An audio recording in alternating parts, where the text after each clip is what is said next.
আসসালামু আলাইকুম। বড় ভাই, আপনার অনুভূতি কেমন? বড় ভাই, আপনার অনুভূতি কি? আমার অনুভূতি আরো আগে 3 বার আইছি। আর অনুভূতি চেকপোস্টে যাইতে দিবে তো? বিজিবি চেকপোস্ট সামনে সামনে বিজিবি চেকপোস্ট। এখানে গাড়ি ইন্ডিয়া থেকে আসে, চেক হয়, চেক হওয়ার পরে বাংলাদেশে প্রবেশ করে। কোনো অবৈধ মালামাল আনানো হচ্ছে কিনা এই জন্য। এই যে প্রত্নতত্ত্ব নিদর্শন সোনা মসজিদ, আমরা ব্যানার পেয়ে গেছি। সড়ক বিভাগ, চাপাই নবাবগঞ্জ। অলরেডি সোনা মসজিদ এরিয়াতে ঢুকে গেছে। বিশাল বড় বড় গাছ, আম গাছ।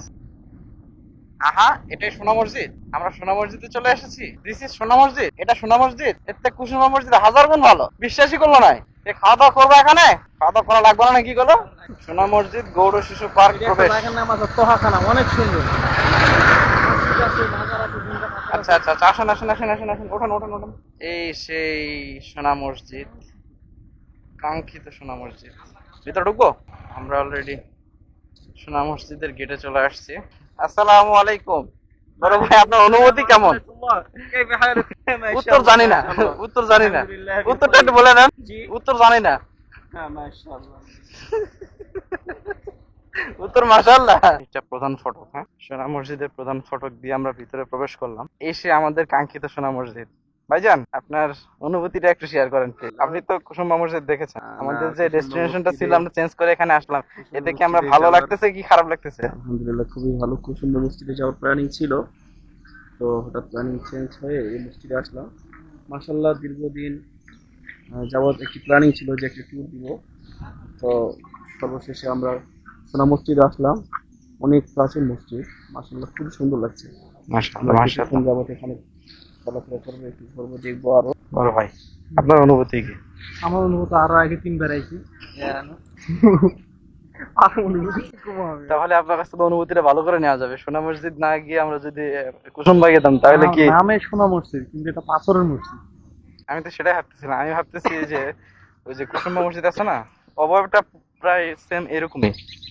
এগুলো এক এক সময় হয়েছিল, ওটা আর এটা এক সময় হয়েছে।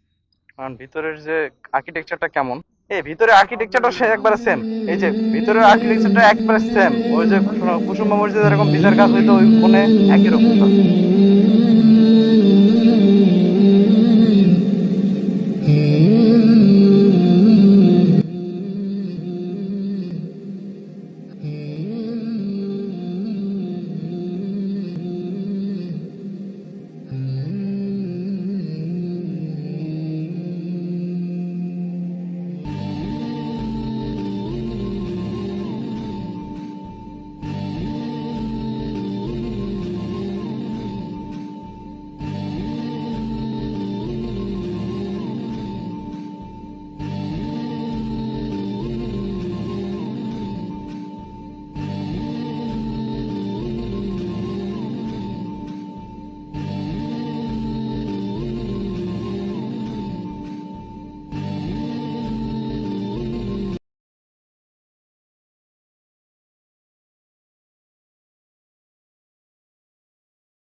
এটা মসজিদের বাম পাশে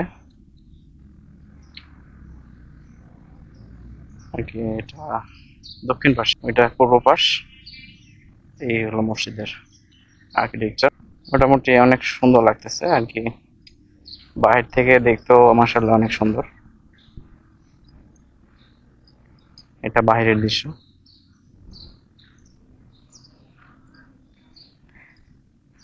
চতুর্দিকে বাউন্ডারি গুলো অনেক সুন্দর। আসলে এটা অনেক আগেকার প্রত্নতত্ত্ব নিদর্শন তো, অনেক আগেকার। তারপরেও যে অনেক সুন্দর একটা আর্কিটেকচার, নিখুঁত আর্কিটেকচার, নিখুঁত, একদম নিখুঁত। সামনে ফটকে খোদাই করে কোরআনের আয়াত লেখা আছে। এই পাশে একজন ঢুকতেছে আর একজন বের হইতেছে। একজন ঢুকে আর একজন বের হয়। সারাদিন আজকে এই করি আমরা। তো যাই হোক, আমরা আজকের ব্লগটা এখানেই সমাপ্তি ঘোষণা করলাম। কি বলেন? আসসালামু আলাইকুম। ওয়ালাইকুম আসসালাম। তো আল্লাহ হাফেজ। দেখা হবে আমাদের এই ব্লগের পরবর্তী অংশে। ততক্ষণ সবাই সুস্থ থাকবেন, ভালো থাকবেন। আল্লাহ হাফেজ। আসসালামু আলাইকুম ওয়া রাহমাতুল্লাহি ওয়া বারাকাতুহু।